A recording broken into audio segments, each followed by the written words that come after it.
Viewers अस्सलाम वालेकुम।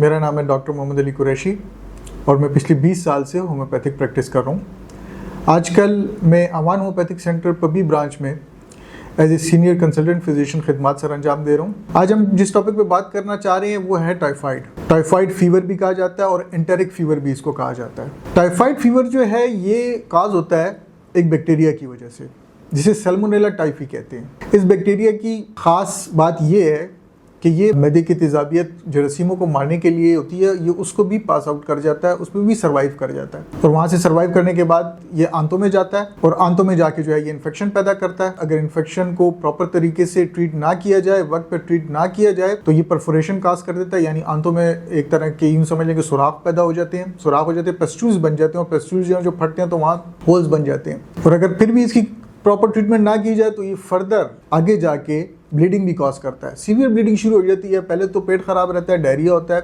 इसमें कभी कभार कॉन्स्टिपेशन भी होती है, कब्ज भी होता है, लेकिन मोस्ट केसेस में डायरिया देखने में आता है अगर इसके प्रॉपर ट्रीटमेंट ना किया जाए। ये स्टूल में जो है ब्लीडिंग भी कॉज करनी शुरू कर देती है और ये कंडीशन जो है ये लाइफ थ्रेटनिंग हो सकती है, इसलिए इसका ट्रीटमेंट और बर वक्त ट्रीटमेंट जो होता है वो बहुत ज़रूरी होता है। सबसे पहले हम ये आते हैं इस तरफ आते हैं कि ये फैलता किस तरह है। इसके बारे में कहा जाता है कि ये ओरोफिकल रूट के ज़रिए फैलता है, यानी कि आप जो बंदा इन्फेक्टेड होगा एक तो खुराक के ज़रिए से उसमें जाएगा ये बैक्टीरिया और उसके गट में जाके जो है ये इन्फेक्शन काज करेगा और फिर उस पेशेंट को, अगर वो पेशेंट जो है वो सही तरीके से अपनी हाइजीन का ख्याल नहीं रखता, हाथ वगैरह सही नहीं धोता, स्टूल पास करने के बाद वॉशरूम जाने के बाद सही तरीके से वो हैंड वॉशिंग नहीं करता, तो उसके बाद वो आगे फर्दर जहाँ भी फूड हैंडलिंग करेगा तो और लोगों को भी इन्फेक्ट करेगा। तो उसमें ये बड़ा ख्याल करना पड़ता है, खास कर उन मरीजों को कि जिनको ये इन्फेक्शन हो तो उनको स्पेशली ये हिदायत दी जाती हैं कि भाई आप जो है ख़ास तौर से इन चीज़ों का ख्याल रखें, हाइजीन का ख़ास ख्याल रखें।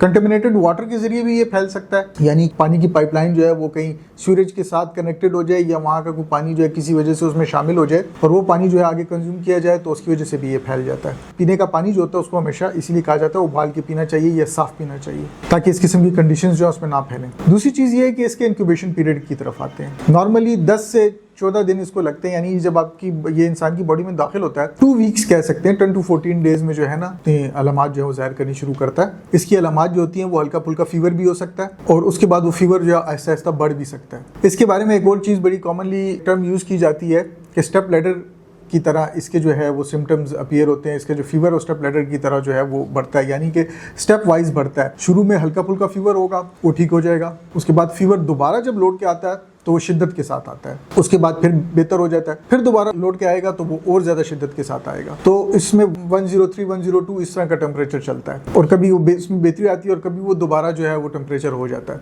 अगर इसका ट्रीटमेंट ना किया जाए तो 3 to 4 वीक्स ये बॉडी के अंदर रह के जो है मसाइल पैदा कर सकता है। सिर्फ बुखार नहीं होगा, बुखार होने के बाद जो है अगर इसकी सही ट्रीटमेंट नहीं हो रही तो फिर ये बॉडी में शदीद किस्म के पेन पैदा कर देगा, मस्कुलर पेन शुरू हो जाएंगे, बॉडी हर वक्त दुखती रहेगी। इसके बाद डायरिया की कंडीशन होती है, डायरिया जो है सीवियर किस्म का डायरिया शुरू हो जाएगा। डायरिया जो है उसमें बाद ब्लड है वो भी आना शुरू हो जाएगा अगर इसकी प्रॉपर ट्रीटमेंट ना करें। एक और इस बैक्टीरिया के बारे में चीज़ जो आजकल कॉमन है वो ये है कि दूसरे मेडिकल साइंस के मुताबिक ये अपने आप को मुख्तलिफ जो एंटीबायोटिक्स हैं उसके खिलाफ रेजिस्टेंस पैदा कर रहा है। बहुत सी एंटीबायोटिक्स ऐसी हैं जो अब इसके ऊपर काम नहीं करती, इसलिए इसके टेस्ट में डिफरेंट किस्म के टेस्ट करवाए जाते हैं। ऐसे सॉल्ट्स होते हैं, देखे जाते हैं कि जो उसके ऊपर इफेक्ट करें, तो नॉर्मली दूसरे कन्वेंशनल मेडिसिन में जो है इस किस्म के टेस्ट इसमें करवाए जाते हैं। लेकिन ब्लड के हवाले से जो टेस्ट है वो सबसे बेहतरीन टेस्ट इसमें होता है कि इसका ब्लड का टेस्ट जो है वो प्रॉपर किया जाए। कई लोग स्टूल का टेस्ट भी करवाते हैं तो उसमें बाद में ये डिटेक्ट हो सकता है, पर ब्लड का जो टेस्ट होता है वो सबसे बेहतरीन तरीका होता है इसका। अब हम आते हैं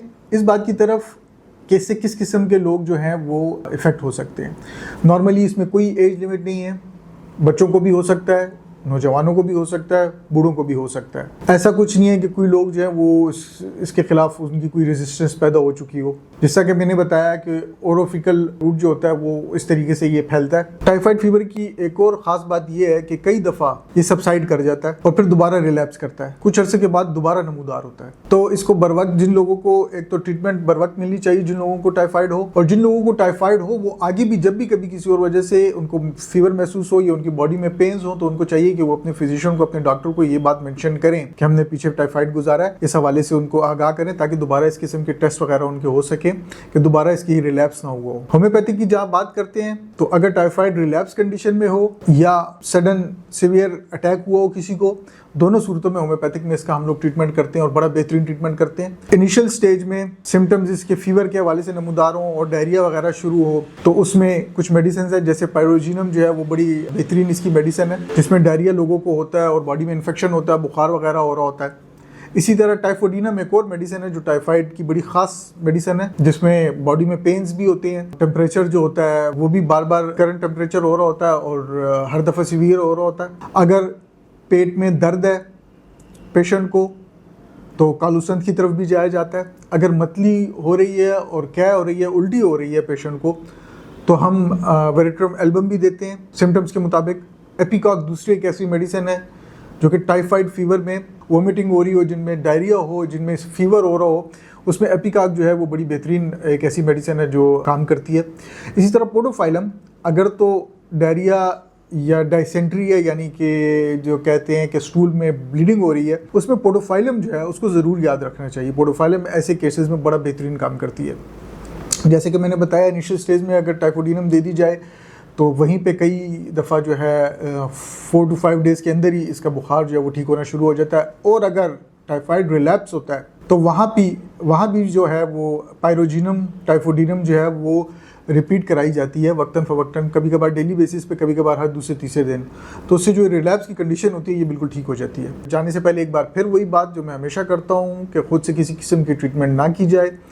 अगर खुदा न खास्ता इस किस्म की अलामात नमूदार हो रही हैं तो अपने किसी करीबी फिजिशियन को दिखाएं और प्रॉपर ट्रीटमेंट शुरू करें। Thank you.